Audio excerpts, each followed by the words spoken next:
83, 87, inshallah. Please read. And the sisters, if you can come inside, we have a petition, inshallah, so you can ask questions. And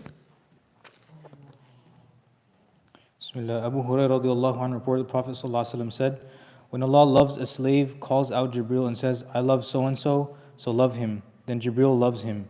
After that, he, Jibril, announces to the inhabitants of heavens that Allah loves so-and-so, so love him. And the inhabitants of heavens, the angels, also love him, and then make people on earth love him. Should I read the other narration? yeah, read the other narration also. Another narration of Muslim is Rasulullah sallallahu alaihi wasallam said, when Allah loves a slave, he calls Jibril and says, I love so-and-so, so love him. And then Jibril loves him. Then he, Jibril, announces in the heavens saying, Allah loves so-and-so, so love him. Then the inhabitants of heavens, the angels, also love him. And then people on earth love him. And when Allah hates a slave, he calls Jibril and says, I hate so-and-so, so hate him. Then Jibril also hates him. He, Jibril, then announces amongst the inhabitants of the heavens, verily Allah hates so-and-so, so you also hate him. Thus they also start to hate him. Then he becomes the object of hatred on the earth also. SubhanAllah. So this hadith, it talks about that when Allah subhanahu wa ta'ala loves someone, the first one among his creatures that Allah subhanahu wa ta'ala will inform him that he loves so-and-so will be Jibril alayhi salam.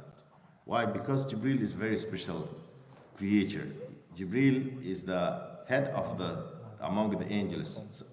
Because of that, sometimes you find out that Quran mentioned the angels and Jibril separately too.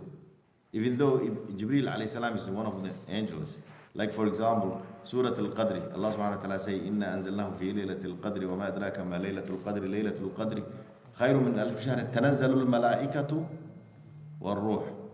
The angels of Allah will descend in the night of the power, Laylatul Qadr. The angels of Allah subhanahu wa ta'ala will descend.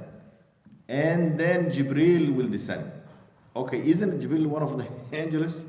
Why didn't the Quran say, تنزل الملائكة فيها بإذن ربهم من كل أمر? Quran didn't say that. Allah subhanahu wa ta'ala said, تنزل الملائكة والروح. So, and in many places in the Quran you find out Jibril will be mentioned specifically.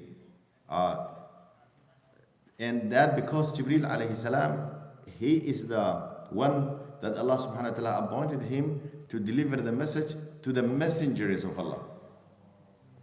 So similarly, when Allah subhanahu wa ta'ala loves someone, Allah will inform Jibril first, and then Allah subhanahu wa ta'ala will command Jibril to love that person whom Allah loves, him or her, and then Jibril will love that person. And then Jibril will announce among the inhabitants of the heavens. The Jibril will announce that all inhabitants of the heavens, Allah loves so-and-so, so you also love him or her. And then they will love him. And then the acceptance that Allah subhanahu wa ta'ala loves so-and-so, and the angels of Allah, the inhabitants of the heavens, they also love so-and-so, that acceptance will be descent to the earth. Will go to the earth. And the people on the earth and the other creatures, they will love that person. So the first hadith, إِذَا أَحَبَ اللَّهُ تَعَالَى الْعَبْدَ نَادَى جِبْرِيلَ, Allah will call upon Jibril, and Allah will say to Jibril, إِنَّ اللَّهَ تَعَالَى يُحِبُّ فُلَانًا. Oh Jibril, Allah loves so-and-so, so فَأَحِبَّهُ. So you're supposed to love that person. فَيُحِبُّهُ Jibril, and then Jibril will love the person. فَيُنَادَى فِي أَهْلِ السَّمَاءِ. And then they will be announced within the inhabitants of the heavens will be announced that what will be announced is Allah loves so-and-so, so you also love so-and-so. إن الله يحب فلانا فأحبوه فيحبه أهل السماء ثم يوضع له القبول في الأرض. Then the acceptance will be descend to the earth. And subhanallah. So how can Allah subhanahu wa ta'ala love someone? What is the acts of worship that if we do it, that Allah subhanahu wa ta'ala will love us? Allah subhanahu wa ta'ala explained that in the Quran. Someone may ask themselves, how do I know Allah loves me? Or how can I I can gain the love of Allah subhanahu wa ta'ala? What is the actions that make me Allah to love me? And Allah subhanahu wa ta'ala told us that. Allah subhanahu wa ta'ala in Surah Al-Ma'idah said, يَا أَيُّهَا الَّذِينَ آمَنُوا مَنْ يَرْتَدَّ مِنْكُمْ عَنْ دِينِهِ فسوف يأتي الله بقوم يحبهم ويحبونه أذلة على المؤمنين أعزة على الكافرين يجاهدون في سبيل الله ولا يخافون لومة لائم ذلك فضل الله يؤتيه من يشاء والله واسع عليم. It's obvious, it's very clear. Allah said, O you who believe, if anyone among you abandoned their faith, their religion, if من يرتد منكم, after they become a Muslim or being a Muslim, they went back to kufr. Then if that's the case, فَسَوْفَ يَأْتِ اللَّهُ بِقَوْمٍ يُحِبُّهُمْ, Allah will create a people whom Allah subhanahu wa ta'ala love them. يُحِبُّهُمْ فَسَوْفَ يَأْتِ اللَّهُ بِقَوْمٍ يُحِبُّهُمْ, Allah love them. وَيُحِبُّونَهُ, and they love Allah subhanahu wa ta'ala. What is their characteristics? أَذِلَّةٍ عَلَى الْمُؤْمِنِينَ أَعِزَّةٍ عَلَى الْكَافِرِينَ. They are so gentle and kind and merciful toward the believers. And they are harsh and tough against the disbelievers, the kuffar who against them. Sometimes somebody doesn't understand the Quran comprehensively, if you don't understand the whole Quran, some people, and actually it happened, they may translate it that if you are a mu'min and Muslim, you should hate anybody who's not a Muslim. Maybe you can understand from that ayah and other similar ayat also. But is that the case? No, it's not. Should we hate anybody who's not a Muslim? Of course not. So how do I know that? Because Allah is saying this. Because you have to read the whole Quran. So you have to go to Surah Al-Mumtahina. In Surah Al-Mumtahina, Allah subhanahu wa ta'ala says, لا ينهاكم الله عن الذين لم يقاتلوكم في الدين ولم يخرجوكم من دياركم أن تبروهم وتقصدوا إليهم إن الله يحب المقصدين. Allah will never forbid for you to be dutiful. Those who did not fight against you and they don't drift out from your homes, to do good for them. Allah will never forbid that. Also, we know in our faith, a Muslim man can marry a Jewish and Christian chaste woman. So Allah subhanahu wa ta'ala says, اليوم أحل لكم الطيبات وطعام الذين أوتوا الكتاب حل لكم وطعامكم حل والمحصنات من المؤمنات والمحصنات من الذين أوتوا الكتاب من قبلكم. You can marry a Jewish or Christian woman with the condition is that she should be muhsana. Muhsana means a chaste woman, she doesn't do haram, she doesn't have boyfriend and girlfriend and running around. No. Now, when you marry a woman, you are not going to marry a woman you hate. So it's a limitation. The ayah I recited in Surah Al-Ma'idah and some other ayat, Allah subhanahu wa ta'ala says in Surah Al-Fatih, Allah subhanahu wa ta'ala says, Muhammadur Rasulullah والذين معه أشداء على الكفار رحماء بينهم. So they are tough against the disbelievers. So the one the Quran is talking about are those who are against us, those who are fight against us. But when you live with them, when you work with them, when you are neighbor with them, and they are not hurt you, and they don't hate you, and they don't wrong you, then you can be kind to them and do work with them, and like the way we do now. We have a lot of neighbors, Muslim, that we know each other, we help each other, we support each other. So, and then the other narration, there is some extra. Most of the two narrations are same. The Riwaayat to Muslim, the first narration that agree upon it, Bukhari and Muslim, they agree upon it. The second narration, Imam Muslim report, the Messenger of Allah sallallahu alaihi wasallam say, "Inna Allah Ta'ala idha ahabba abdan da'a Jibrila."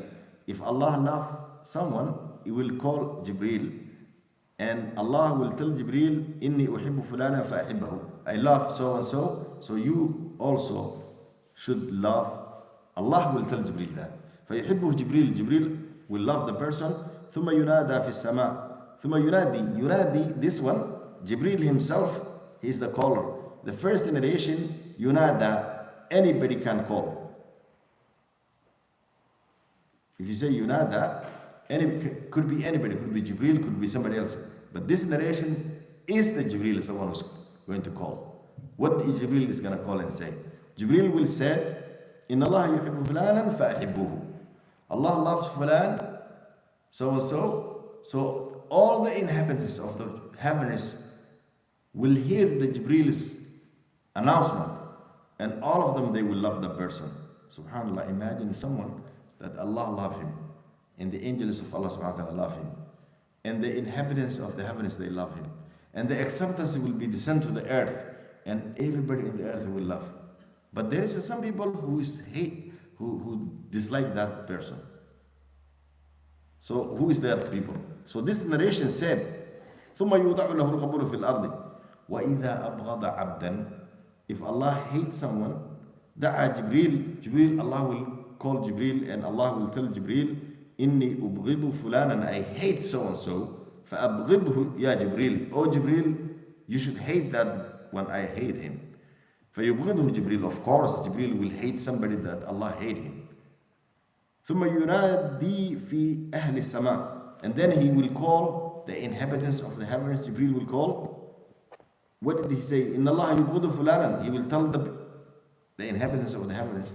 Most likely they are all angels. Because there is a hadith that the Messenger sallallahu alaihi wasallam said, أطت السماء وحق لها أن تئط. The heavens start cracking, sound. You hear sound. You know, when two things they are, and that sound, you hear it. When you open the door, it makes sound.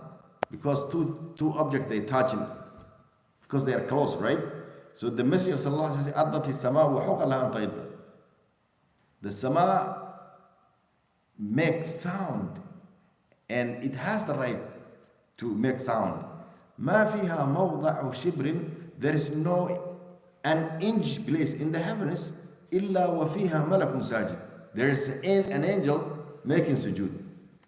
Means that it's full of angels.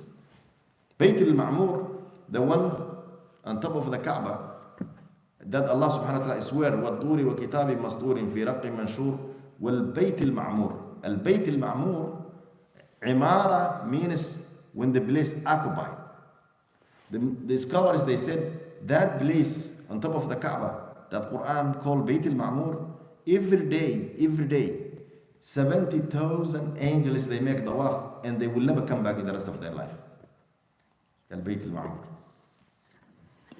So Jibreel will call the inhabitants of the heavens and will announce and remind them that Allah hates so and so, and they will hate that person. فَيُوضَعُ.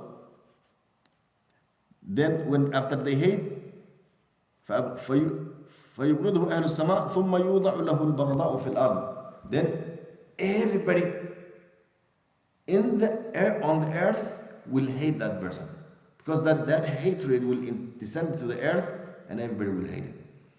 One way or other. This hadith is not something that everybody will understand. You see, sometimes when you look, when you observe the human behavior, because Islam, the Quran teaches you, it shapes you spiritually, emotionally, intellectually, and socially. Will shape you. The Quran will shape you, and nothing like the Quran. When someone knows the Quran and understand the Quran, will understand the human behavior. Because even psychologically, you can understand the human behavior when you understand the Quran, how people behave. So, for example, subhanAllah, I don't know why it came to my mind today. I was thinking in many Muslim countries, and today I was just thinking Somalia, because as a student, when I was a student, the school I used to go, there was a lot of the elites, the ministers' children, those people. We used to go to the same school sometimes, and I came to know some high officers in the government. I was thinking today because the situation, and most of the Muslim countries are similar to Somalia. The people who are, considering themselves they are the elites in terms of wealthy, in terms of positions, when you look how they behave, you look like they're childish. They don't understand. They don't understand the concept. They don't understand the purpose of their lives. That's why they do a lot of things that against what Allah subhanahu wa ta'ala wants us to do. And sometimes, and then you wonder and you ask yourself, then why we are in this situation we are in as a Muslim? Because we did not understand what Allah wanted from us, most of us. Yes, we pray, yes, 5 times. Yes, we fast in Ramadan. Yes, we go to Hajj. Yes, we give sadaqah and charity. But there is something beyond that. What is beyond that? It is the true understanding of the purpose of our life. Why we are here. Why I'm doing what I'm doing it. Where I'm going from here. What is going to happen after I die. What is the right and the correct way to behave in this life. Quran teaches you all these things. Quran teaches you the purpose of your life. That's why now people, they become Muslim, because they see. I was so amazed today even when I see these children, parents, normal people in Gaza. They were, laughing and, where they just talking and normal. And actually, some of them, they were singing songs even. You know where they were standing? The rubbles of their homes. And you ask yourself, what is these people? That's why people, they become Muslim. Because they understood. They've been taught. What is the purpose of life? What does it mean to be a Muslim? To accept anything? To humiliate yourself in front of the disbelievers? Or to have a dignity and izzah and karamah? If you are a Muslim, you will not beg. I was, I remember why I was thinking. They were saying, the loan being removed, forgiven in Somalia, $6 billion.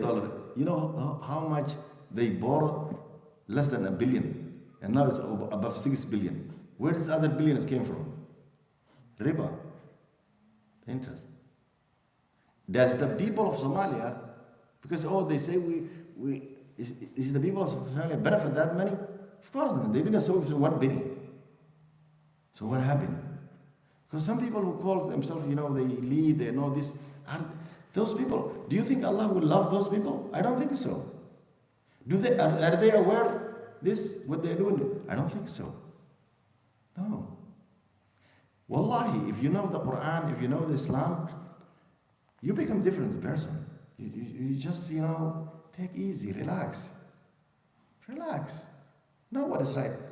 And by the way, sometimes we think that we are doing the right things, while in fact we are not doing the right things. How do we know? Through the Quran. What did Allah say?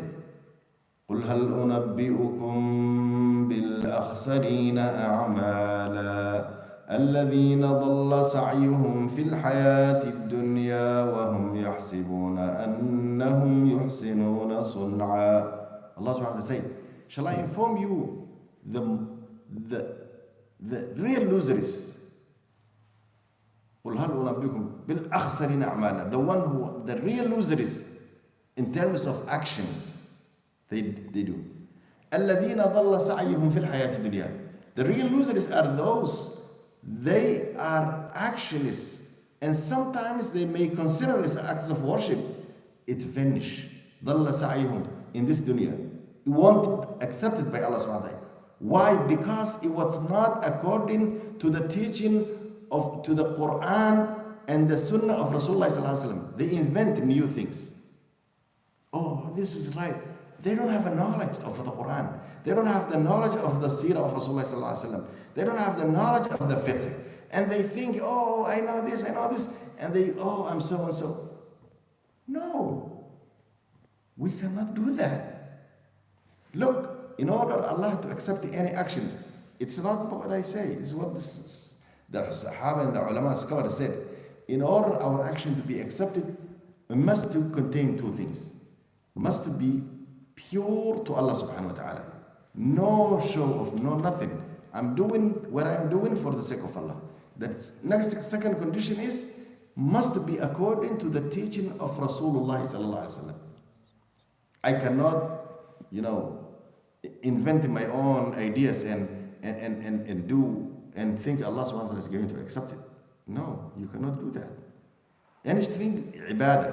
Dunya is okay. I can build the way I want. I can build this car the way I want, an airplane. But when it's to come something that we worship by Allah, it must be according to the Quran and the Sunnah. So this is something very important that we need. So this hadith, somebody may say, okay, how about these people, multi-billionaires, and they are disbelievers, and people they love them, people they admire them, people they will be like them. Anybody who admire a disbeliever, what he's doing it, and they really love them, they will be with them in the day of judgment. Is this my opinion? No. It's what the Messenger of Allah sallallahu alaihi wasallam said. The Messenger of Allah sallallahu alaihi wasallam said, "Al-mar'u ma'a man ahabba yawm al-qiyamah."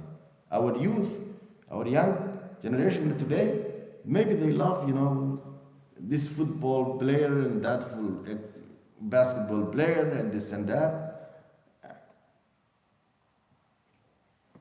Why? Because we've been fooled for centuries. We've been fooled, and our role model has become something not the Sahaba, not the Rasulullah sallallahu alaihi wasallam. Most of the young generation today, their role model is not the Sahaba to Rasulullah. If you ask them Ashrat al-Mushrina bil Jannah, they don't know anything about it. If you ask them the seerah of Rasulullah sallallahu alaihi wasallam, they don't know much about it. If you ask them how much money the Sahaba, the wealthy Sahaba they give, they don't know much about them. When it's to come to love them, subhanallah, one of the Shaykh al-Basuri, he loved the Sahaba and the Rasulullah sallallahu alaihi wasallam, and he expressed his feeling in poetry. And he say, "Laytani minhum wa madha bilaytin, ma bilaytin siwa al-'ana'i ghana'u. Laytani minhum wa madha bilaytin." He say, I wish, woe to me, I wish if I'm one of them. If I'm not here today, I wish if I'm one of them. Laytani minhum wa madha bilaytin. What is going to do for me if I wishful, just wishful? Ma bilaytin siwa al-'ana'i ghana'u. I just, you feel more sadness. But I wish if I'm one of them. So they love the Sahaba, they connect with the Sahaba. So this love that Hadith is talking about, everybody will not understand. Only those whom Allah give them the understanding of the deen will understand. Let's move to the next Hadith, inshallah. وعن عائشة رضي الله عنها أن رسول الله صلى الله عليه وسلم بعث رجلا على سرية فكان يقرأ لأصحابه في صلاتهم فيختم بي قل هو الله أحد فلما رجعوا ذكروا ذلك لرسول الله صلى الله عليه وسلم فقال سلوه لأي شيء يصنع ذلك فسألوه فقال لأنها صفة الرحم فأنا أحب أن أقرأ بها فقال رسول الله صلى الله عليه وسلم أخبروه أن الله تعالى يحبه. Aisha radiallahu anha reported Rasulullah sallallahu alaihi wasallam appointed a man in charge of an army unit who led them in salah. He always concluded his recitation with Surah Al-Ikhlas. Say Rasulullah sallallahu alaihi wasallam, He is Allah, one, Allahu Samad, Allah is self-sufficient. He begets not, nor was He begotten, and there is none equal or comparable to Him. Upon their return to Al-Madinah, they mentioned this to Rasulullah sallallahu alaihi wasallam, who asked him why he does so. He was asked, and he said, this surah contains attributes of Allah, the Gracious, and I love to recite it. Rasulullah sallallahu alaihi wasallam then told him, tell him that Allah loves him. Subhanallah. So, before I explain this hadith, anybody know the reason Surah Al-Fatiha was revealed?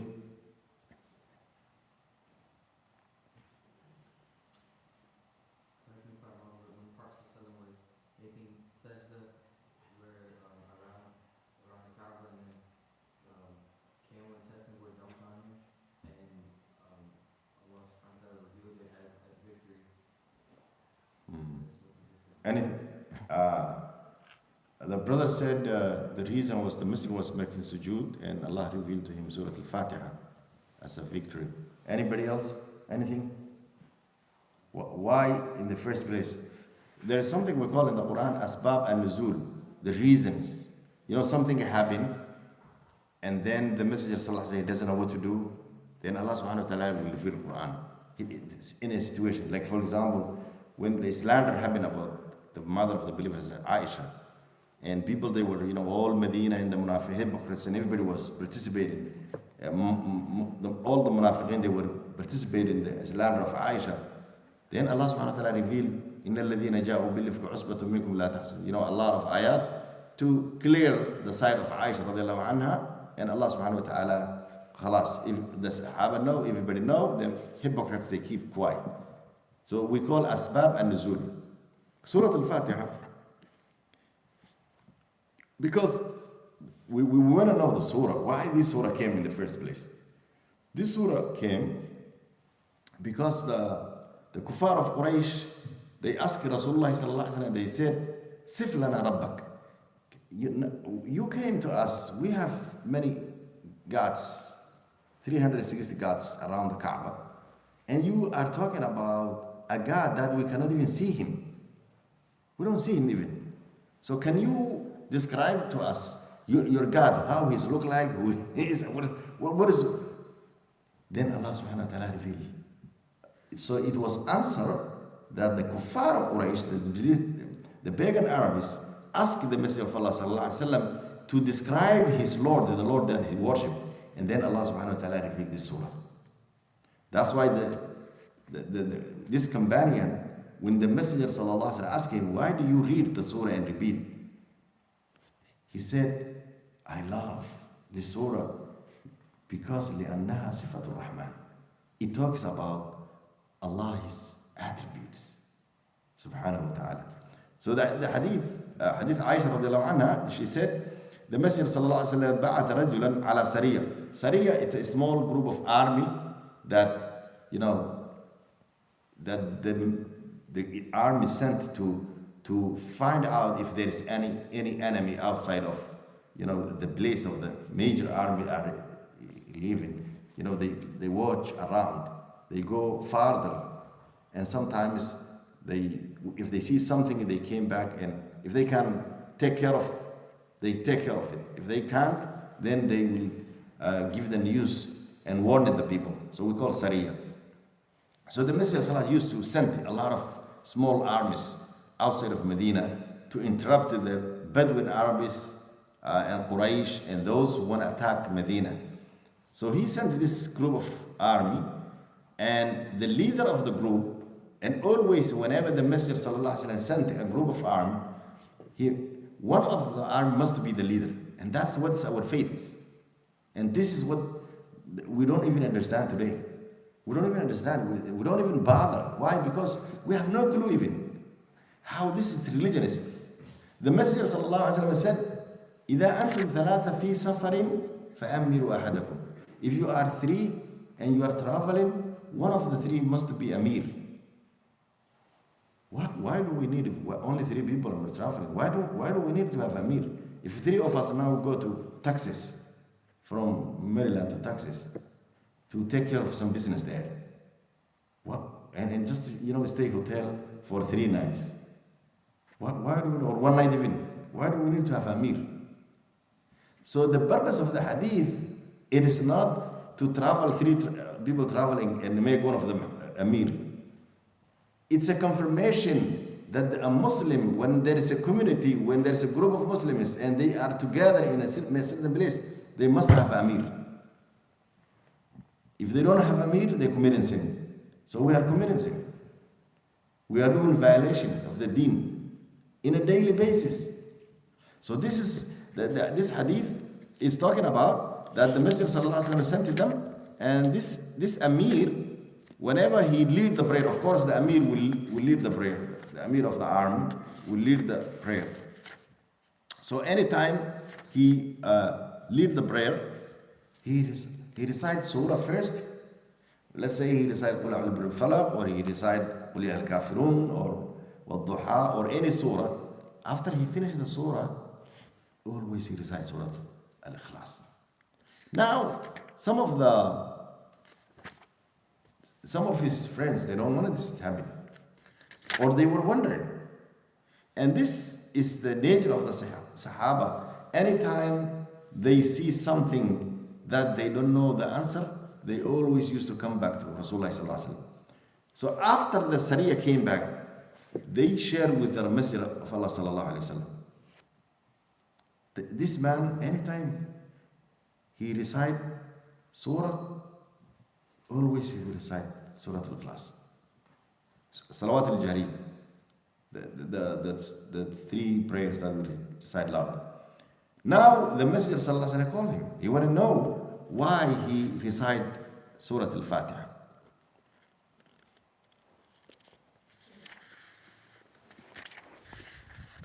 So the man said,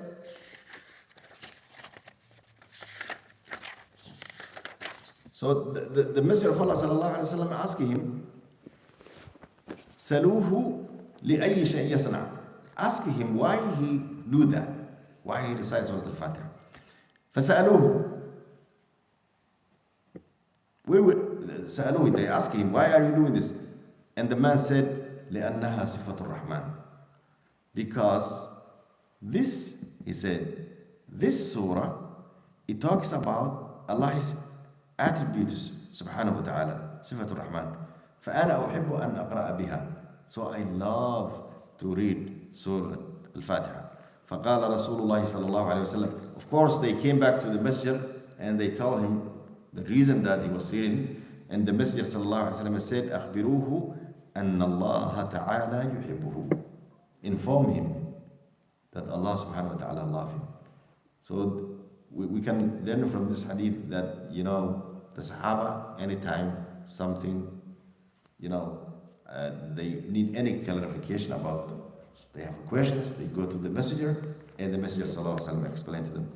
And also, it's also this surah, there is a hadith related with this surah, that if you read one time Surah Al-Ikhlas, it is as if you recite 1/3 of the Quran. I don't know where they get, I remember they used to say there was somebody, he say, I can finish the Quran one day. Somebody say, I can finish the Quran half day. And then they say, Sayyidina Ali radiallahu anhu, he say, I can finish the Quran in a minute. So they say, how that can be possible? He just recites Surah Al-Fatiha 3 times. Surah Al-Ikhlas. I mean Surah Al-Ikhlas, Khalas. So because it's equal to 1/3 of the Quran if you recite one time. It's a lot of blessing. So this surah, because it describes Allah, who is the Ilah that we worship. قُلْ هُوَ اللَّهُ أَحَدٌ اللَّهُ الصَّمَدُ لَمْ يَلِدْ وَلَمْ يُولَدْ وَلَمْ يَكُنْ لَهُ كُفُوًا أَحَدٌ. Subhanallah. I think this is, if you wanna call to Islam anybody who believe in the Trinity, it's good to tell them Surah Al-Ikhlas. لم يلد ولم يولد ولم يكن له كفوا أحد. And also, what we also learn from this hadith, the permissibility that it is permissible to recite more than one surah. It's permissible in your salah. Or also to repeat the same surah again and again. It's fine. If I read the first rak'ah, قُلْ أَعُوذُ بِرَبِّ الْفَلَقِ, and then second rak'ah, قُلْ أَعُوذُ بِرَبِّ الْفَلَقِ again, is that okay? Yes, that's okay. Can I read قُلْ أَعُوذُ بِالْفَلَقِ قُلْ أَعُوذُ بِرَبِّ النَّاسِ? It's okay. No problem. Can I read قُلْ أَعُوذُ بِرَبِّ النَّاسِ? I mean, and then go to قُلْ أَعُوذُ بِرَبِّ الْفَلَقِ? Yes, you can do that. It's not invalid in your salah, but the right way is to read the way the Quran is from the top to the bottom. So if you want to read قُلْ أَعُوذُ بِرَبِّ الْفَلَقِ قُلْ أَعُوذُ بِرَبِّ النَّاسِ in the first 2 rak'ah of Salat al-Isha, then first you have to read Surah Al-Falaq and then An-Nas. That's the right way. I think today we're gonna stop there because the chapter is finished. Any questions? Mm-hmm. In the first hadith, you mentioned the people that Allah loves, and you describe some characteristics. What are the characteristics of the person Allah hates? Can it be a Muslim, or is this not referring to a Muslim? The one who Allah hates, can it be a Muslim, or this is not a Muslim? If Allah hates someone, we cannot say Allah will not hate a Muslim. Maybe that Muslim, he doing something that Allah hate. But most likely, if Allah subhanahu wa ta'ala hates someone and tell Jibril to hate him, and Jibril announce in the inhabitants of the heavens to hate him, and that hatred is sent to the earth and the people of the earth, most likely that person is not going to be a Muslim person. I have another question. So in the last hadith, you mentioned that the Sahaba, he recited Surah Al-Ikhlas on his own. So this was kind of his own ijtihad, and if someone did that today and we didn't know about it, we would consider it bid'ah. So how can you draw the line between something you do is a bid'ah and something you do is not from the sunnah? Because at the time they didn't know it's from the sunnah. So what he was doing, it was not outside of what is permissible, because reciting the Quran is permissible. So he did not invade anything. He was just repeating the surah. So that's not something we consider. Let's say if somebody pray 20 rak'ah tonight, then somebody pray 30 rak'ah, it's permissible because it's a sunnah prayer. Sunnah prayer doesn't have a limit. You can pray as many rak'ahs you want, no problem. So this Sahabi, he did not invent anything new. He was just reciting the surah over and over. So it will not be considered any bid'ah. So earlier you mentioned about idolizing someone you love who's a kuffar. Say again? Earlier when you mentioned idolizing someone who's a kuffar, there's a sin must be more than like in the day of judgment. Is that like, my question is, can you like them but not love them? Like let's say I like a soccer player, he's a kuffar, but I like him so like, love him. The way he's playing and stuff like that. Yeah, that's a human nature. That's okay. That if you just like the way he played and he's a professional and stuff like that, that's okay. That's not gonna make you bad Muslim or anything. But if you love him, some people the celebrity, some people they hurt themselves if something happened to them. They attach to them. That's why they call American Idol. There's many things they call American Idol. What is idol? It's something you worship, right? But if you just because you are a young person, you watch soccer and stuff like that, and you like the way they play and stuff like that, that's okay, But you should not love them and wish to be in their position. You see, if you wish, I wish if I am so and so, that person, khalas, you lost your faith. If the person is a disbeliever, yeah.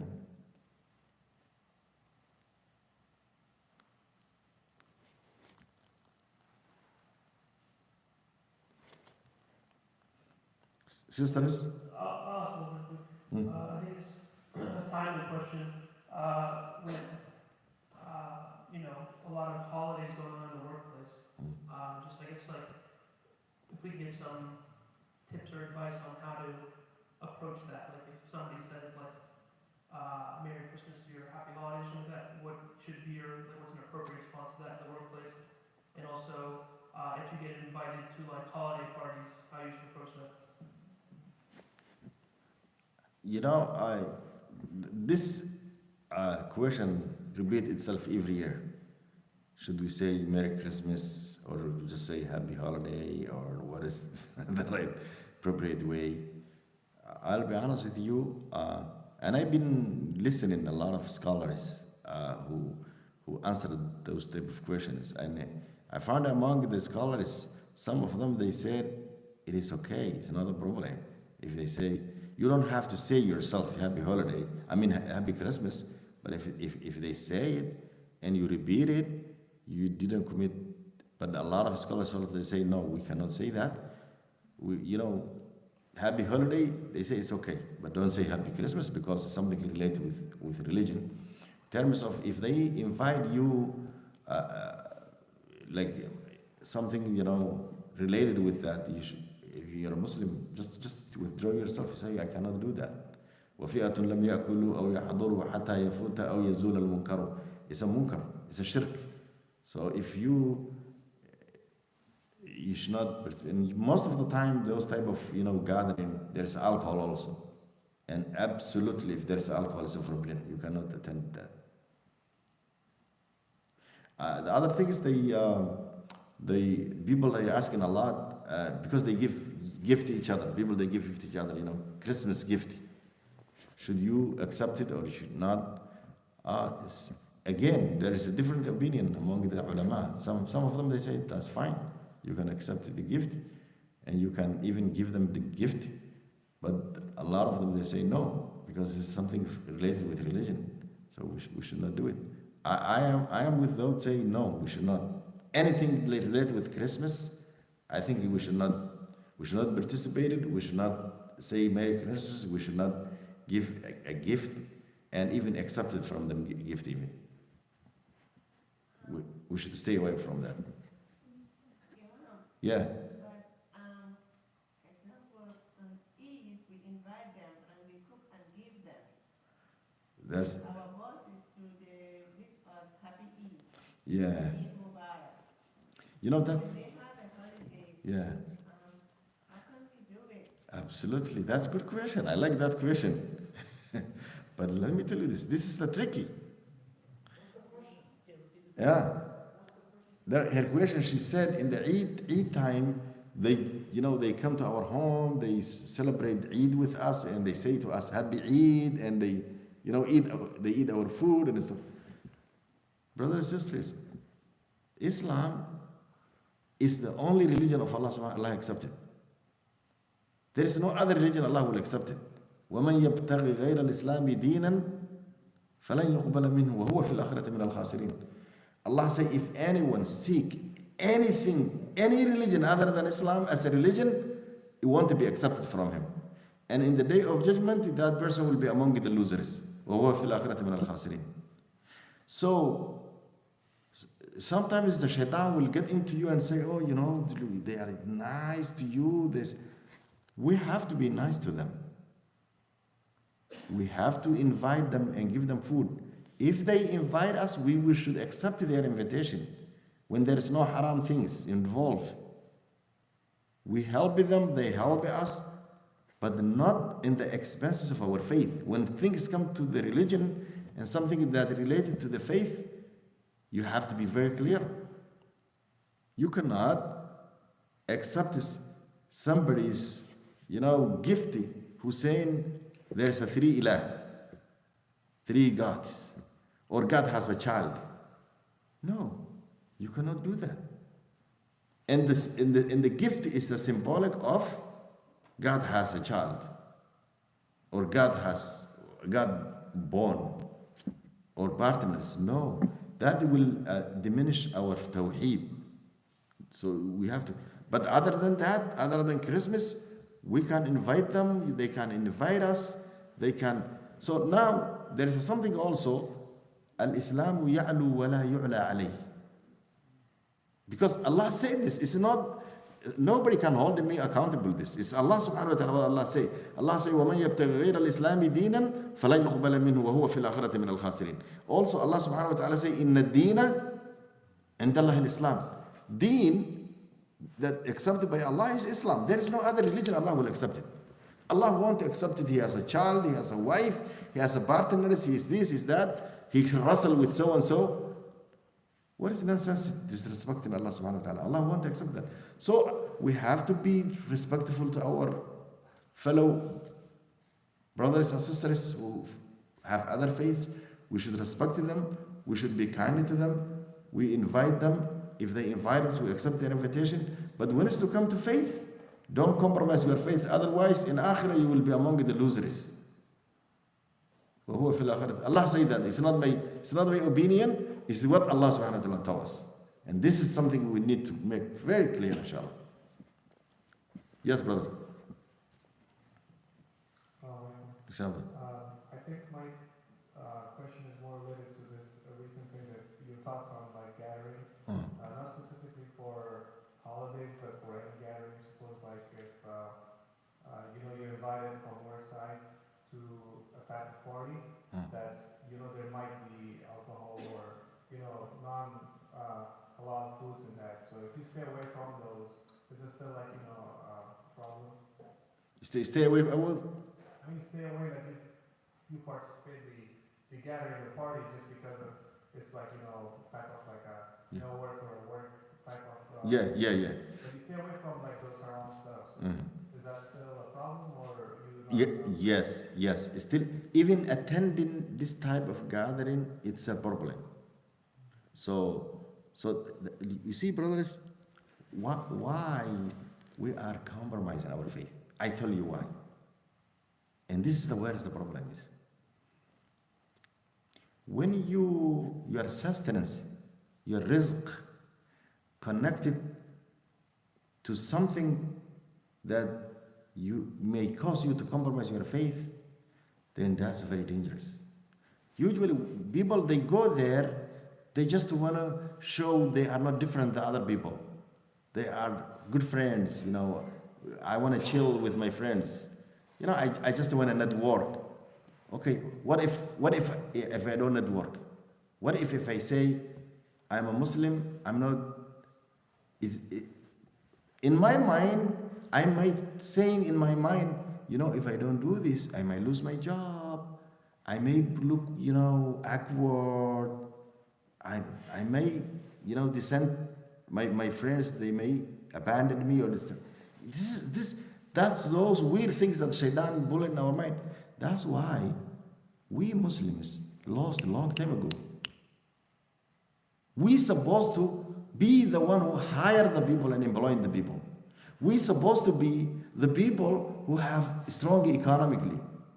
We supposed to be we should think that way. Instead, we think as a Muslim community to make financial institutions so that our youth, when they graduate, they don't have to run around and take the leftovers. We are not willing to do anything because we cannot get along even as a Muslims. This is what I'm talking about. There is a hatred within the Muslim community. There is a racism in the Muslim community. There is many things that our Islam forbid within the Muslim community. There is a disunity. Allah subhanahu wa ta'ala tells us to be united. وَاعْتَصِمُوا بِحَبْلِ اللَّهِ جَمِيعًا. But there is a disunity. So it's the opposite. The Quran says something, we do opposite. Quran says be strong, be leader, we are followers. Quran says be united, we separate ourselves. Quran says be humble, and you find out when one of the Muslim community gets, some flus, some money, he become arrogant. I'm so and so. So and so what? Ignorance. So it is a problem. I know it's not good to criticize all the time. I know it's sad. But I know sometimes people, they don't even understand because there is ignorance. And ignorance is the worst. I remember my sheikh, anytime he used to teach us, he said, he used to start this dua, Allahumma inni a'udhu bika min dhulumat al-jahl. The darkness of ignorance. And ignorance of our deen, our Quran, man, it's terrible. And there is a two type of ignorance. Jahl al-basid wal-jahl al-murakkab. Simple ignorance and double ignorance. Simple ignorance, when I'm ignorant about something, but I know that knowledge is there. I'm not a physician, but those physicians who went to school, study, they have a knowledge that I don't have it. But I recognize that knowledge. So that we call simple ignorance. Imagine if I'm not even aware there is a knowledge that these people, they study. If I'm not even aware. That's the two-time ignorance, right? Our ummah, Muslim ummah, we have a double ignorance about our faith. Because if it's simple ignorance, maybe one day we say, you know what, this is beneficial knowledge and we don't have it. Why don't we seek it? But if it's a double ignorance, you cannot even seek it because you are not even aware of it. That's our condition today. We live in that condition. until we learn and realize this double ignorance and come out of the dhulumat al-jahl, the darkness of ignorance, our situation is not going to be. I know a lot of Muslims, they think, oh, I was in school. What are you talking about? We are here, we are working, we have homes, we have cars, we have schools, we go to university, we are highly educated, we give just sadaqah and charity, we can do this. I understand that. But what I'm talking about is different. It's not this is something else. You ask him individually. I think, Hajj, you want to ask a question? You get excited? Assalamu alaikum. Alaykum salam. This time, there is a complication, in the workplace, they say that this is end of year party. In the same time, on one side, they do Christmas together. And they give for employees bonus. That bonus, they have to get it because of their year work, but they make it on Christmas time. How could you compromise on this kind? The bonus has nothing to do with Christmas. It's in the end of the year and they just give in bonus. So bonus and Christmas are totally different. And bonus is a reward that because you've been working the whole year and you did good job and they just want to reward you because of your job. If you don't work, they will not give you bonus, right? They may have some intention. Maybe in the back of their mind, they said, let's show how nice our faith is. We are, given in the time of the Eid, that the Christmas time, we have to make people feel happy. That's their problem. It's not your problem when you get in your bonus. It's different. The attending the parties is different. But the bonus is okay. You can take it because the bonus is not because it's not a gift because of Christmas. It's a bonus, and bonus has something different. Yeah. Inshallah.